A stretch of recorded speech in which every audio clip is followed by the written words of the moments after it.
Oh, yeah, that's definitely not an apology. Hey, friends, it's Beck, the feminist lawyer. My expertise is in conflict management, so I figured I'd weigh in here. Can't we just start over is not an apology. Can't we go back to the way things were is not an apology. Because the way things were led to the conflict. I love that quote. I think it's misattributed to Albert Einstein, but it's the definition of insanity is doing the same thing over and over again and expecting a different result. I don't think he actually said that, but sounds Einstein-y. But it's a good point. If you do what you've always done, you'll get what you always got. That's the Southern version. So going back to the way things were, or, even starting over without any kind of discussion, without sitting down and hammering out where the conflict came from, how both sides feel about the conflict, and how you can move forward in a way that will avoid it in the future. I mean, you're literally spinning your wheels. You're just going to end right back up where you were. And toxic relationships, toxic families, that's the MO when they're in a conflict situation. They're like, can't we just forget all this happened? How about you forgive me for everything that I did, even though I don't know what I did, and I'll forgive you for everything that you did, even though you don't know what you did, and we'll just forget all about it and start over. Not gonna work.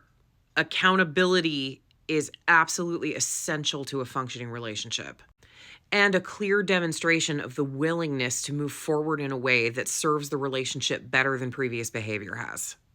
We're all going to mess up. It's just part of being human. Like, none of us are perfect. If we were perfect, we'd be boring. But we're all going to mess up, and we're all going to have to learn. If we don't want to be alone, we need to learn to come to the table and say, all right, this was the issue. You tell me everything you're feeling about this issue. I'll tell you everything I'm feeling about this issue.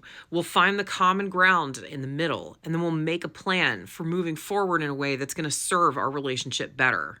Choosing to have the fight, hopefully it's not a fight, but choosing to engage in the discussion, to sit down, to dwell on it until it feels completely ironed out.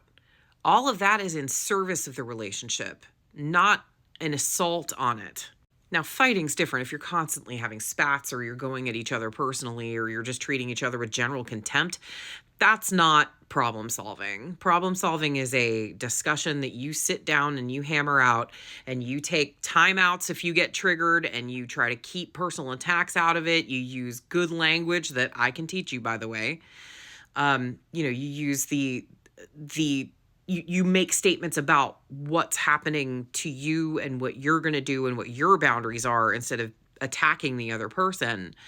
That is what is going to move you forward. But if you're constantly having spats at each other, and personal barbs and stuff like that, like, I know so many couples that, like, just clearly hate each other.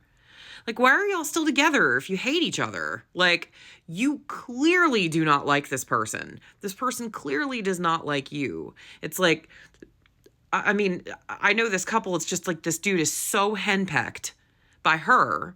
And the reason she henpecks him is because she hates him. She doesn't respect him at all. But they're still together. Like, why? Hammer out your issues. Sit down and go, you know what? This is a problem for me. I feel. Hammer those issues out. Don't let the resentment grow to the point where you're that couple that the lady's talking about on TikTok that very clearly hates each other. This commenter was onto something. She said, how can we sustainably move forward from the conflict? And that's an essential part of the conversation that folks that want to hold you in a toxic relationship, they're not willing to have that discussion, because that requires self-assessment. And oh, how dare I self-assess, especially when you're dealing with someone, with a narcissistic bent. So people with narcissistic bents, now, of course, that's rooted in really, really deep self-loathing, which is kind of paradoxical, but it's true. But they treat themselves so unassailably, that they absolutely could not possibly be the person at fault, that even asking them to consider the idea that they might be at fault it's going to set them off. They're going to try to run from that, and they're going to pull the whole let's just forget about it thing.